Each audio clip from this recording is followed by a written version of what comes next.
Pre fabricated Holmes या pre fab Holmes होते ही क्या है? उन्होंने पूरा का पूरा घर उसको फोल्डिंग घर बना दिया। चर्चा में इलॉन मस्क भाई साहब भी थे अपने, ये काफ़ी निराशाजनक होगा कुछ लोगों के लिए। तो एक दिन 3 घंटे 10 घंटे 8 घंटों में घर बन रहे। सरप्राइजिंग जो है वो है उसकी कॉस्ट। तो कॉस्ट मैं ही पूछ लेता हूँ आपसे, क्या कॉस्ट है उसकी? स्वस्त आणि मस्त प्री फैब्रिकेटेड होम्स काफ़ी चर्चा में हैं आजकल, तो हमने सोचा कि इसी के ऊपर एक अच्छा डिस्कशन हो जाए ताकि आपको इसके बारे में सारी जानकारी मिल सके। तो हमारे साथ हैं राजेश जी एंड सबसे पहला सवाल, प्री फैब्रिकेटेड होम्स या प्री फैब होम्स होते ही क्या है? ऐसे घर जिनके कंपोनेंट्स या पूरा का पूरा घर जी कहीं फैक्ट्री में या किसी अलग वर्कशॉप में बना हो और आप उसे असेंबल करते हैं आपकी जगह पे जहाँ साइट है आपका, वो उसका मतलब प्री फैब्रिकेटेड हो। अमेजिंग। सो ये क्या प्रॉब्लम सॉल्व करने की कोशिश की जा रही है प्री फैब होम से? एक्चुअली प्रॉब्लम जैसे कि मॉड्यूलर किचन का कंसेप्ट आया, प्रॉब्लम ऐसा है कि वर्कमैनशिप हर जगह अलग अलग होगी आपकी। जी। अगर आप घर बनाने जाएंगे, करेक्ट। आप मेक श्योर कैसे करेंगे कि अच्छा ही कारीगर मिलेगा या कॉन्ट्रैक्टर मिलेगा। कभी कभार वो थोड़ा प्रॉब्लम हो सकता है उसमें, कम से कम लेबर तो फ्लोटिंग पॉपुलेशन रहती है जो करंट लेबर आपके घर पे काम कर रहा है। ओके। जबकि ये फैक्ट्री में बनेगा तो और किसी ब्रांड से बनेगा, तो जैसे कार्स बनती हैं या मॉड्यूलर किचन एक ब्रांड से बनता है, Correct. तो उनका क्वालिटी कंट्रोल रहेगा और असेंबली लाइन पे बनेगा तो फिर वो अलग ही लेवल हो जाएगा घरों का। मतलब उसका जैसे कार के मॉडल्स होते हैं आपके, जो मर्सिडीज़ मॉडल्स हैं आपके या BMW के अलग अलग मॉडल्स हैं, Correct. वैसे ही घरों के मॉडल्स होंगे और प्लानिंग के हिसाब से उनके एमिनिटीज़ के हिसाब से वो रिलीज़ किए जाएंगे। सो बीच में काफ़ी ज़्यादा चर्चा में इलॉन मस्क भाई साहब भी थे अपने, जो कि कह रहे थे कि वो खुद ही एक प्रीफैब या फिर रेडीमेड होम के अंदर रह रहे हैं। उसके बारे में क्या जानकारी है अपने पास? एक्चुअली इलॉन मस्क ऐसे शख्स हैं, एंटरप्रेन्योर हैं, जो भी करते हैं वो बहुत ही चर्चा का विषय हो जाता है। एक बार उन्होंने अपने नए ऑफिस के लिए सिंक लेके गए कार से कहीं से डिपोर्ट करना, तो सिर्फ वो कैमरा ने कैच कर लिया तो वो भी न्यूज़पेपर हेडलाइन हो गई। तो पॉइंट ऐसा है कि उन्होंने ये तय किया कि उनके बहुत सारे जो घर थे और मेंशन थे, Correct. उन सब को में से शायद एक वो रखने वाले हैं जो बीच फ्रंट के पास है। Correct. और वो फैक्ट्री जो उनकी गीगा फैक्ट्री और बाकी फैक्ट्रीज़ के सामने एक बॉक्सेबल करके कंपनी है, उनके प्रीफैब घर लेके वो खुद रहने वाले हैं।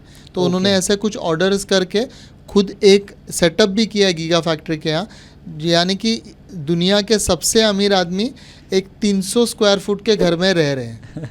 सो ये चर्चा में क्यों आ गया था कि ये टेस्ला ही बना रहा है? एक्चुअली टेस्ला नहीं बना रहा है, टेस्ला ने ऑर्डर किया जी। तो इस चीज़ का फ़ायदा हर कोई लेना चाहता है, इलॉन मस्क के नाम का फ़ायदा, रेडीमेड मार्केटिंग। या करेक्ट है। तो टेस्ला को डिलीवर किया और जब वो अनफोल्ड कर रहे थे या फोल्डिंग कर रहे थे, Correct. जब वो घर असेंबल हो रहा था, उस वक्त इलॉन मस्क के कंपनी से कई लोग हेल्प कर रहे थे वो वर्कर्स को, तो उनके टी शर्ट पे टेस्ला था और वो वीडियो शूट हो गया था। इसलिए थोड़ा वीडियो वायरल हुआ कि टेस्ला ही घर बना रहा है और इलॉन मस्क उस अपने प्रोटोटाइप में रह रहे हैं। सो ये काफ़ी निराशाजनक होगा कुछ लोगों के लिए जो इसको सच्चाई समझ रहे थे। सो प्रीफैब पे वापस आते हैं। सो इसमें जैसे फर्नीचर में टाइप्स होते हैं हमारे पास, बेड वार्डरोब्स हैं, बहुत सारे अलग अलग किचन के फर्नीचर्स हैं, मॉड्यूलर बनाते हैं, तो प्रीफैब हाउस में भी कुछ टाइप्स हैं अवेलेबल या फिर बन सकते हैं फ्यूचर में? प्रीफैब में कस्टमाइजेशन है अवेलेबल जी। और एक दूसरा है जो नॉन कस्टमाइज्ड है। जैसे फर्नीचर में होता है आपके कि आप वार्डरोब देख लो मार्केट में जाके या सोफ़ा देख लो और आप सीधे खरीद के अपने घर पे रख दो। जी। एक 3 फुट बाय 7 फुट का वार्डरोब आप लेके आओगे, रख दो, भले आपके यहाँ जगह 6 फुट बाय 8 फुट की हो, तो वो आपके रिक्वायरमेंट बेस है। करेक्ट है। उसी तरीके से घर भी मिल रहे हैं एक पर्टिकुलर साइज़ के, जैसे कि उन्होंने कंसेप्ट ऑफ कार ली है कि आपको 6 सीटर कार चाहिए, 8 सीटर कार चाहिए और उसका मॉडल कैसे चाहिए, उस हिसाब से प्लानिंग और एमिनिटीज़ है घर के अंदर, बराबर। वो एक टाइप है। दूसरा कस्टमाइज्ड है। कस्टमाइज में आप प्री फैब्रिकेटेड एमएस और स्टील स्ट्रक्चर्स हैं जिनके फ्रेमवर्क पर प्री फैब्रिकेटेड पैनल्स लगते हैं, इंसुलेटेड पैनल्स रहते हैं। ये इसमें कंक्रीट मिक्स रहता है with steel and insulation material अंदर सैंडविच रहता है, हाई कंप्रेस्ड रहता है और उनमें वो खांचा रहता है जहाँ पे वो एक दूसरे में फिक्स हो जाते हैं और उस हिसाब से आपके कस्टमाइज साइज़ के हिसाब से, घर के प्लानिंग के हिसाब से वो फैक्ट्री से कट के आते हैं कि कहाँ पे कितने हाइट पे विंडो चाहिए, of course with some limitations ji, और वो वहाँ जाके इंस्टॉल होता है। पर कुछ चीज़ें तो उसमें भी स्टैंडर्डाइजेशन होती होगी, जैसे मॉड्यूलर फर्नीचर में होता है कि कारकेस इतने ही साइज़ का होता है एक डब्बा, तो वो पैनल एक फिक्स साइज़ का ही होगा, सिर्फ आपके हिसाब से उसको कम ज़्यादा किया जा सकता है। हाँ, ये जो पैनल है उसका विड्थ का एक रिस्ट्रिक्शन है, लगभग वो 28 से 30 इंच के आसपास आता है, जिसमें इंटरलॉकिंग सिस्टम होने की वजह से उसको उतना ही विड्थ रखना वो एक ज़रूरी है। लेकिन फिर भी विंडो और सिल का भी एक छोटा सा कहीं ना कहीं रिस्ट्रिक्शन है, क्योंकि उतने ही विड्थ पे विंडो हो सकती है जितना पैनल है, सिंगल पैनल। तो अगर 30 इंच का पैनल है तो 60 इंच या उसके मल्टीपल्स में 90 इंच की विंडो हो सकती है, उस हिसाब से होता है वो जी। लेकिन फिर भी आपके रूम्स कस्टमाइज कर सकते हैं, इंटरनल प्लानिंग कस्टमाइज हो सकती है, किचन, बेडरूम और बाकी लिविंग, और उस हिसाब से वो पैनलिंग बाहर से होती है। जी जी, करेक्ट। सो इसमें आप ट्रांसपोर्टेशन की बात कर रहे थे। फर्नीचर के केस में तो हमें ऑब्वियस पता है कि उसको बिना समेटे हम उसको ट्रांसपोर्ट अच्छे से नहीं कर सकते हैं, बट उसके तो प्लैंक्स ही बहुत कम है। लेकिन यहाँ पे तो पूरा घर का घर है और हो सकता है शायद उसमें फर्नीचर भी वो लोग ही प्रोवाइड करें, तो ट्रांसपोर्टेशन कितना ज़्यादा फिजिबिलिटी है उसकी? ये अभी जो मैं आपको बोल रहा था, जो कस्टमाइज प्रीफैब्रिकेशन है, इसमें तो प्लैंक्स अलग से आते हैं जिसे साइट पे कट किया जा सकता है आसानी से हैंड कटिंग टूल से, और उसे वो इंटरलॉकिंग में लगाते हैं। फिर उसके अंदर वो सीमेंट से मिक्स रहता है एडेसिव के साथ, जिससे वो लॉक कर देते हैं, तो वेदर शीट हो जाता है उसमें। उसके ऊपर कईयों पे पेंट होता है, कईयों प्री पेंटेड भी आते हैं, कई पैनल्स। अंडरस्टूड। तो ये इस सिस्टम को टाइम लगता है, लगभग 45 to 50 डेज लग जाते हैं, right from plinth to execution. लेकिन अभी जो अमेरिका में कई प्रीफैब घर बन रहे हैं, वो घर तो एक दिन, कई घर तो 3 घंटे, कई घर 10 घंटे, 8 घंटों में घर बन रहे हैं पूरे के पूरे। कस्टमाइज्ड घर नहीं, non customize, they are not exactly fully customize, they are model घर। जैसे मैं कार की बात कर रहा हूँ आपको, कि आपको पहले से ही प्री डिफाइंड प्लान होगा जिसमें एक pantry unit with 1 bedroom and 1 toilet and एक living with TV unit with furniture अंदर पहले से ही प्रीफैब होगा, ऐसे करके।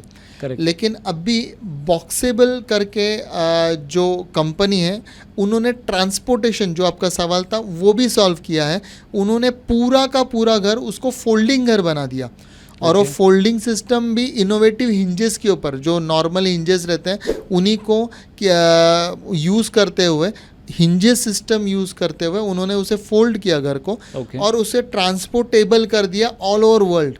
उसका साइज़ जब फोल्ड करके पैक हो जाता है, जैसे कोई मोबाइल फ़ोन का एक पैक आता है, वैसे वो पैक हो जाता है, पूरा का पूरा कवर पैक।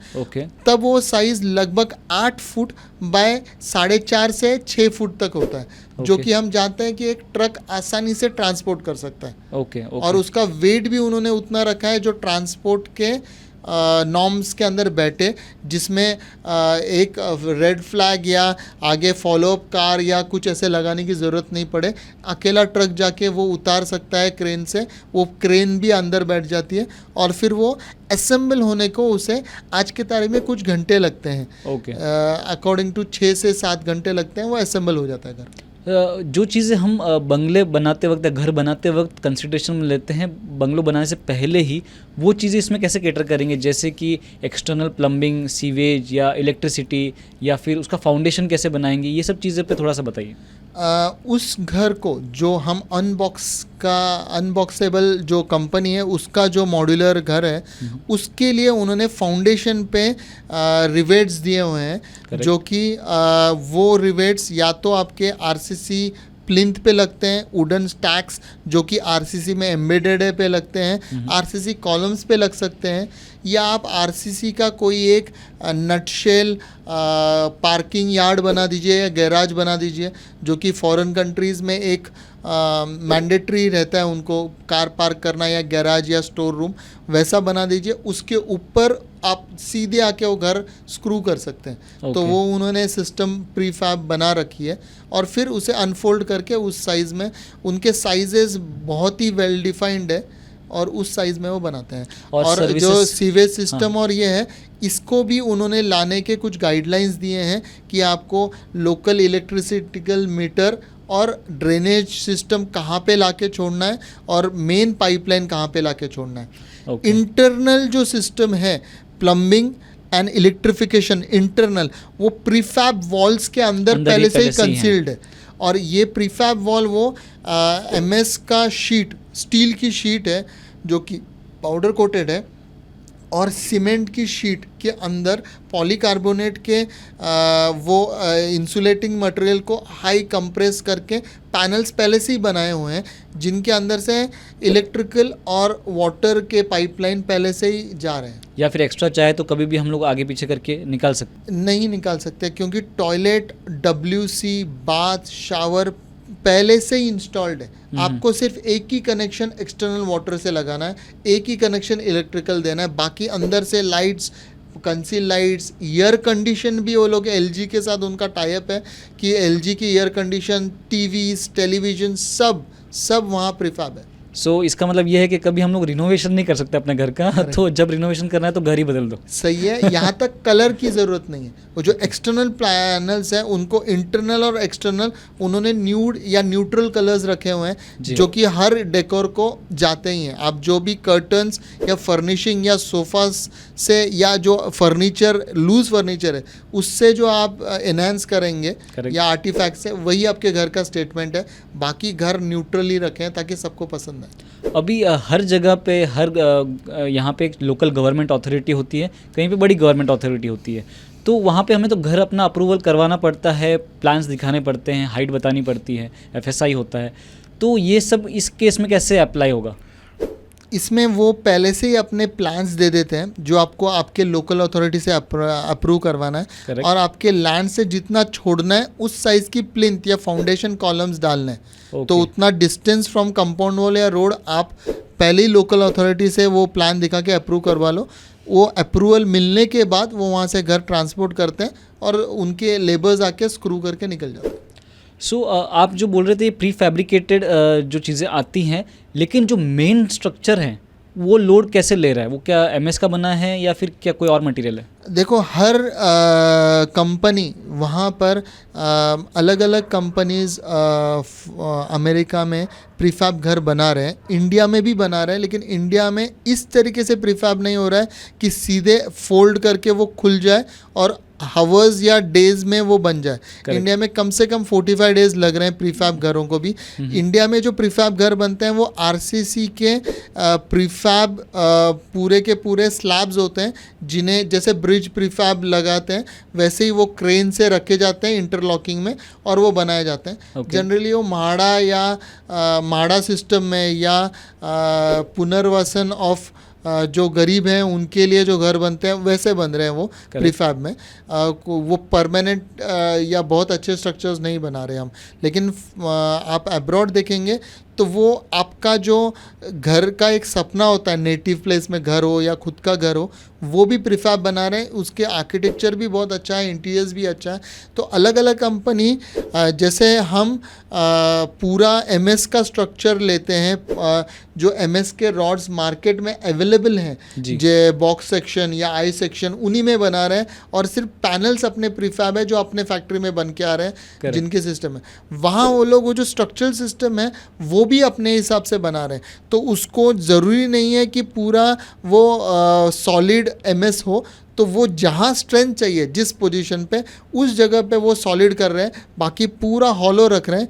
उस MS स्ट्रक्चर में भी वो होल दे रहे हैं जहाँ से इलेक्ट्रिकल वायर जाएगा, क्योंकि प्लानिंग प्रीफैब है। Correct. तो इस हिसाब से प्रीफैब जो आपके दीवारें हैं उसके अंदर से भी पहले से इलेक्ट्रिकल वायर वो निकाल देते हैं। पेंट पहले से ही कर रहे हैं, सब कुछ पहले से कर रहे हैं, तो इसलिए एग्जीक्यूशन टाइम बहुत कम होता है। क्वालिटी कंट्रोल 100% होता है, क्योंकि फैक्ट्री में असेंबली लाइन पे बन रहा है वो सीएनसी मशीन्स और कंप्रेसिंग मशीन्स और कटिंग टूल्स, जिसमें कि concrete cutting, steel cutting tools, उसमें से कट करके जा रहे हैं, तो प्रिसीजन 100% है। और जो हिंजेस हैं वो भी खुद मैन्युफैक्चर करके उनमें वो फोल्ड करके देख रहे हैं। जो क्लोजिंग डोर सिस्टम्स और विंडो सिस्टम्स हैं, उनमें जो कार में जो सिस्टम्स लगते हैं गास्केट वाले, जिस हिसाब से अपने कार में बारिश नहीं आती, वाटरप्रूफ रहते हैं, कितने भी हवा को, उसी तरीके का उनके विंडो और डोर को गास्केट लगे हैं, ताकि पानी कुछ भी नहीं आए और आप वाटरप्रूफ रहें पूरे। So it seems to be a mix of house and a car का, दोनों का अच्छा कॉम्बिनेशन है। सही है। आप म्हाडा की बात कर रहे थे, तो म्हाडा जैसे अथॉरिटीज़ हैं जो इतने मास पब्लिक के लिए घर बनाती है, वो तो मल्टी स्टोरी बनाना प्रीफर करती है। तो वो तो आरसीसी में तो मल्टी स्टोरी फिर भी समझ में आ रहा है, लेकिन क्या प्रीफैब भी मल्टी स्टोरी बना सकते हैं?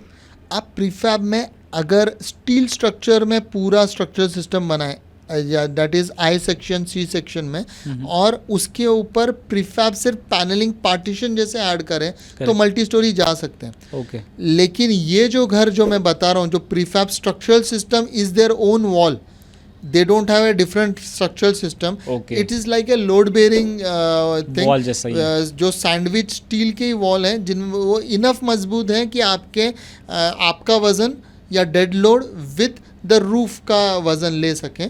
पहला माला भी नहीं चढ़ा सकते, मतलब कुल नहीं, मिला के। पहला माला वो चढ़ा रहे हैं। It's not multi storey, it is आपको टॉप फ्लोर विथ एन स्पैशियो या टेरेस मिल जाता है। Okay. और आप ऊपर जाने के लिए एक सर्कुलर स्पाइरल स्टेयरकेस है, जिससे आप ऊपर जा सकते हैं। That is their next module, जो कि थोड़ा प्रीमियम मॉड्यूल है। तो ऐसे उन्होंने 3-4 मॉड्यूल किए हैं। इवेंचुअली दे आर ट्राइंग कि हर घर थोड़ा अलग हो, इसलिए फिनिशिंग, जो एक्सटर्नल फिनिशिंग है या इंटरनल पेंटिंग है, उसमें भी ऑप्शंस देंगे। अभी कस्टमाइजेशन कम कर रहे हैं, क्योंकि प्रोटोटाइप उन्हें बहुत बनाना है। Correct. वैसे भी उन्हें लाखों में डिमांड आई है, क्योंकि प्रवीण सरप्राइजिंग जो है वो है उसकी कॉस्ट। तो कॉस्ट मैं ही पूछ लेता हूँ आपसे, क्या कॉस्ट है उसकी? Converted in Indian rupees 8.5 lakh रुपए में वो पूरा घर दे रहे हैं इंस्टॉल करके within 3 days, with interiors. With interiors. जितना इंटीरियर से ज़्यादा मतलब खर्चा हो जाता है यहाँ पे। Correct, except loose furniture such as bed, your couch, and maybe furnish पर्दे या फिर मैट्रेस वगैरह हो गए।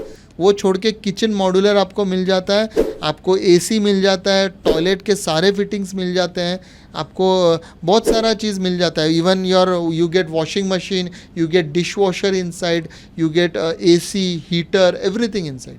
सो इतने कम प्राइस की जब हम बात कर रहे हैं, तो क्या ये प्रोडक्ट इंडिया में भी सक्सेसफुल हो सकता है क्या?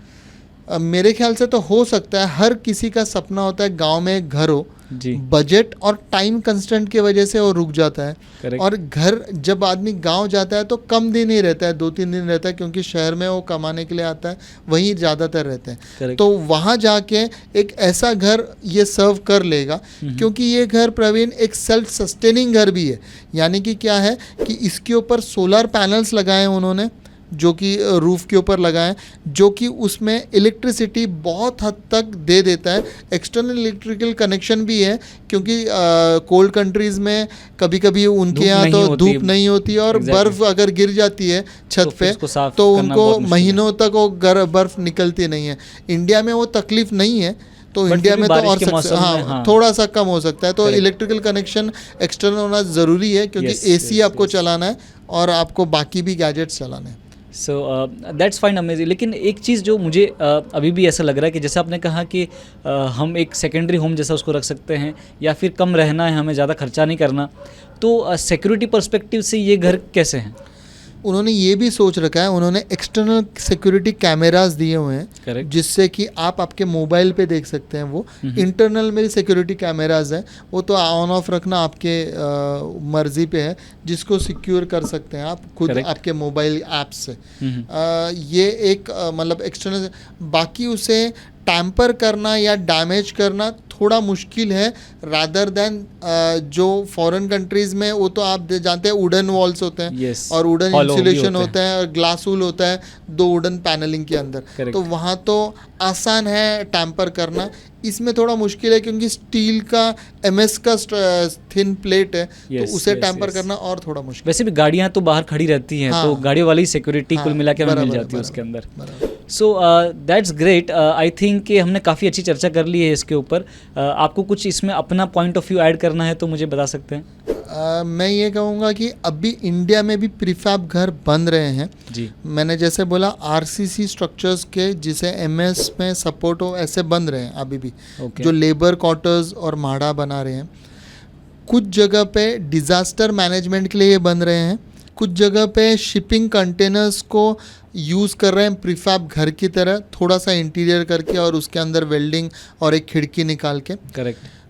कुछ जगह पे हम foreign imported prefab panels use कर रहे हैं MS के ऊपर, लेकिन हमने इंडियन पर्सपेक्टिव से अभी तक सोचा नहीं है। तो there is a very good scope for many companies to make a prefab houses as the Boxabl does. यानी कि आप कार जैसे सोचिए, मशीन ले पूरे असेंबली लाइन पे वो घर बनाइए, प्लान्स को आप सर्कुलेट कीजिए और बुकिंग लेके मैन्युफैक्चर करके कलर कस्टमाइज़ करके कार के जैसे उसका एक अलग ही इंडस्ट्री हो सकता है। एज मराठी सेइंग वाज स्वस्त आणि मस्त, उसमें हो जाता है पूरा काम। सही है। अमेजिंग। सो आपके दिमाग में भी कुछ प्रीफैब होम्स के बारे में सवाल हों तो ज़रूर हमें कमेंट्स में बताइए, एंड आप क्या सोचते हैं इसके ऊपर वो भी आप हमें कमेंट्स में बता सकते हैं। सो आज के लिए इतना ही, मिलते हैं अगले वीडियो में। This is Praveen and Rajesh from undesigning, signing of.